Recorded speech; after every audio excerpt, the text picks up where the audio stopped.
Bienvenue dans Votre Santé sur BFM Marseille, Provence. Au sommaire de cette émission consacrée à l'endométriose. Combien de femmes sont touchées dans le département? Quels sont les symptômes? Où se soigner dans les Bouches-du-Rhône? Focus aussi sur une application de la région qui permet de dépister et de suivre cette maladie. Pour en parler sur ce plateau, Laure Locher, comme chaque jeudi, de M-Provence.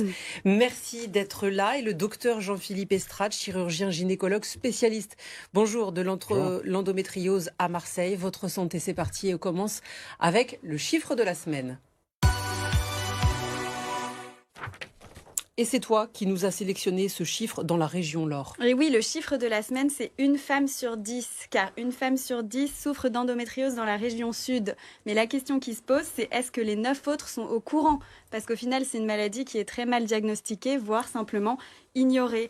Alors l'endométriose s'accompagne entre autres par des douleurs pelviennes, des règles abondantes, une fatigue extrême, et elle peut impacter non seulement la fertilité des femmes, mais aussi leur qualité de vie. Alors comment la traite-t-on? Comment la dépiste-t-on? Et est-ce qu'il n'y a pas une innovation technologique qui pourrait nous aider justement dans le suivi et dans l'accompagnement de la maladie? C'est ce dont on discute avec vous aujourd'hui. Et on en parle tout de suite justement avec l'invité du jour. C'est parti. Bonjour docteur Jean-Philippe Estrade. Bonjour. Vous êtes donc gynécologue spécialiste de l'endométriose à Marseille. Pour commencer sur ce chiffre de Laure, une femme sur 10 qui souffre d'endométriose dans la région, est-ce qu'on peut imaginer, comme elle disait, qu'il y a plus de femmes qui sont touchées en réalité? Très probablement parce que, en fait, suivant les symptômes que vous avez dictés tout à l'heure, la douleur est le maître mot, maître symptôme de l'endométriose. Et il faut savoir que 80% des femmes ont des douleurs à un moment donné de leur cycle menstruel, qu'il soit normal ou pathologique. Et la frontière entre le normal et le pathologique est extrêmement difficile à reconnaître. Vous nous rappelez ce que c'est exactement l'endométriose? Alors l'endométriose, c'est vrai que le problème de l'endométriose, c'est que c'est à la fois tabou et complexe, mais on peut vraiment résumer la situation de façon un peu imagée, c'est-à-dire que finalement, ce sont un peu des règles à l'envers, quoi, finalement. Donc en fait, les règles proviennent de l'utérus qui desquame à chaque cycle pour pouvoir accueillir un ovocyte, parce que le mécanisme est extrêmement précis et la muqueuse doit changer tous les mois.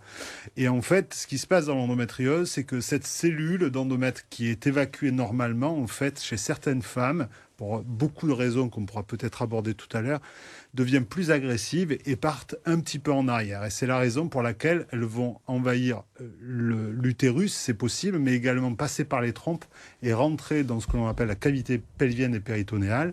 Et là, comme vous le savez, l'utérus et les ovaires sont des organes très proches du rectum, de l'appareil digestif, de l'appareil urinaire.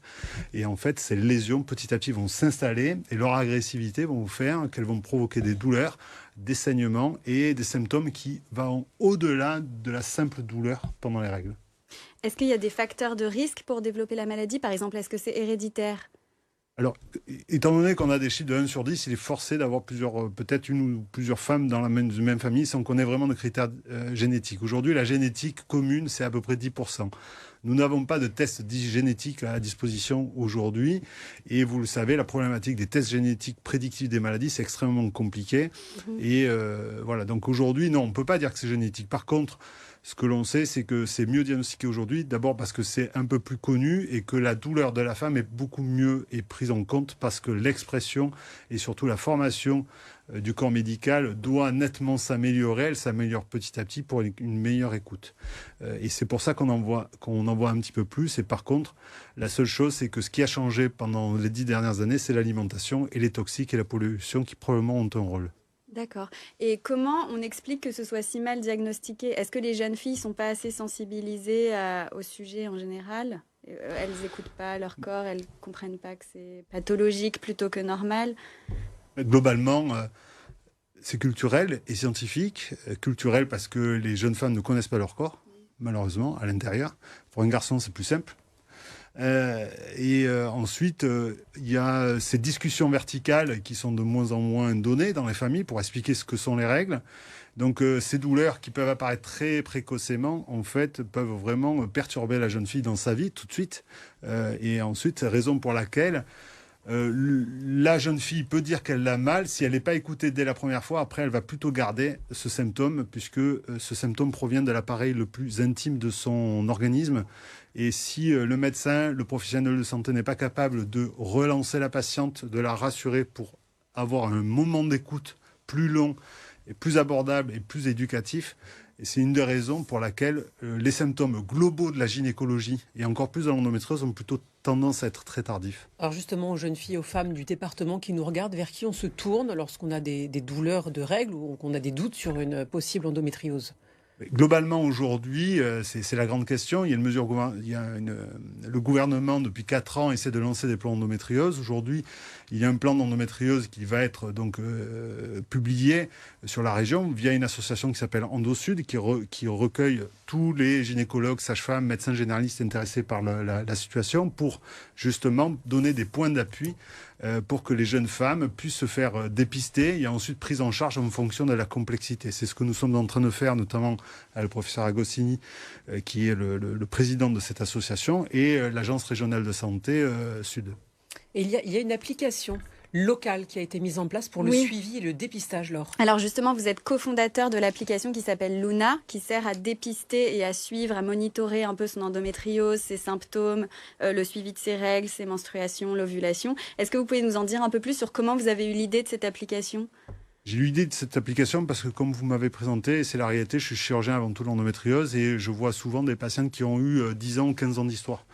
Et je me suis dit, à un moment donné, soit on veut former tout le monde, etc., mais changer les choses physiquement, c'est bien, mais ça prend du temps. Avec le digital, on peut être beaucoup plus efficace et beaucoup plus rapide.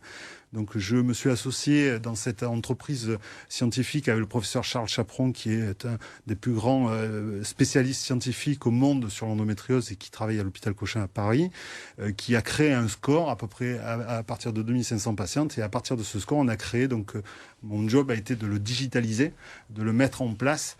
Et donc on a créé déjà un proof of concept qui s'appelait MyEndoApp, qui a eu 30 000 téléchargements. Et aujourd'hui, on a lancé depuis 2 mois Luna, qui est un projet ancien, car nous avons levé des fonds et le mécanisme classique des startups. Donc aujourd'hui, la fonction de Luna, c'est de faire un pré-diagnostic, c'est pas un diagnostic, c'est un pré-diagnostic, d'orienter les patientes et ensuite, une fois qu'elles ont vu les médecins, de pouvoir avoir la possibilité de suivre leur cycle menstruel, qu'elles aient de l'endométriose ou pas d'endométriose d'ailleurs.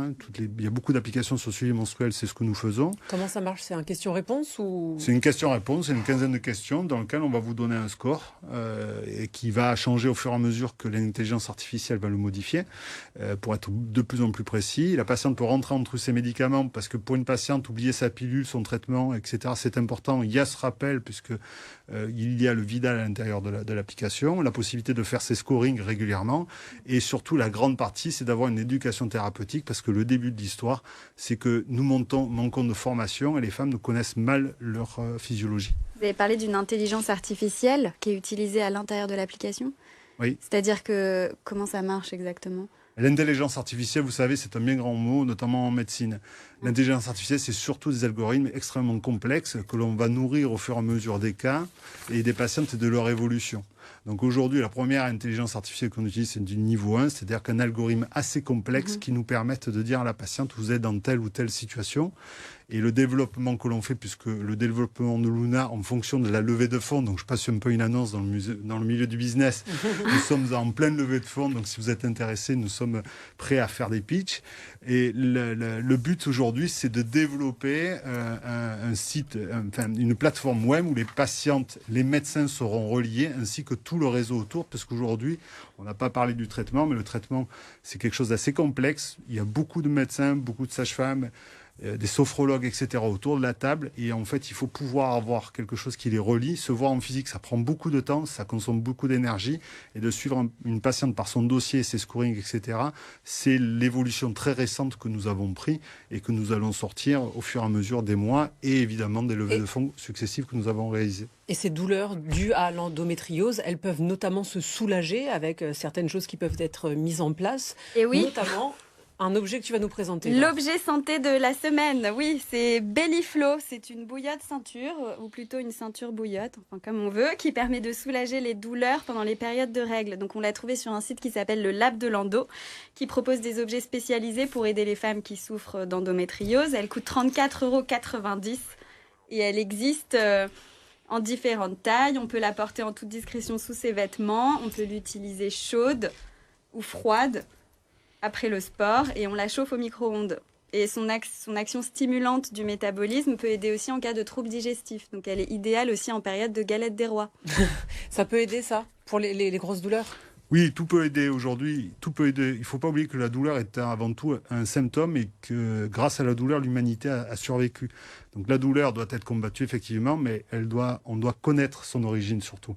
Et bien sûr que les bouillottes c'est bien, la sophrologie c'est excellent aussi. Il y a beaucoup de mécanismes et c'est là aujourd'hui où nous, notre cœur de métier, c'est d'essayer de porter de l'intelligence dans la gestion des patientes, d'avoir la bonne endométriose, doit avoir le bon traitement. Voilà, et c'est ça qu'il faut développer. C'est extrêmement long, on ne peut pas en parler en un quart d'heure. Mais tous les systèmes sont bons, effectivement. Maintenant, il faut un petit peu les évaluer scientifiquement parce que malheureusement, derrière tout ça, il y a toute une myriade de petites solutions qui sont plus ou moins gratuites ou payantes. Merci, docteur Jean-Philippe Estrade, chirurgien, gynécologue. Merci à toi, Laure, d'être sur ce plateau. Sophie. Comme chaque jeudi, votre santé, c'est terminé. Prochaine chronique thématique sur BFM Marseille-Provence. Demain, avec Top Sortie. Rendez-vous demain pour Top Sortie. Quant à nous, on se retrouve après une courte pause pour le reste de l'actualité. À tout de suite.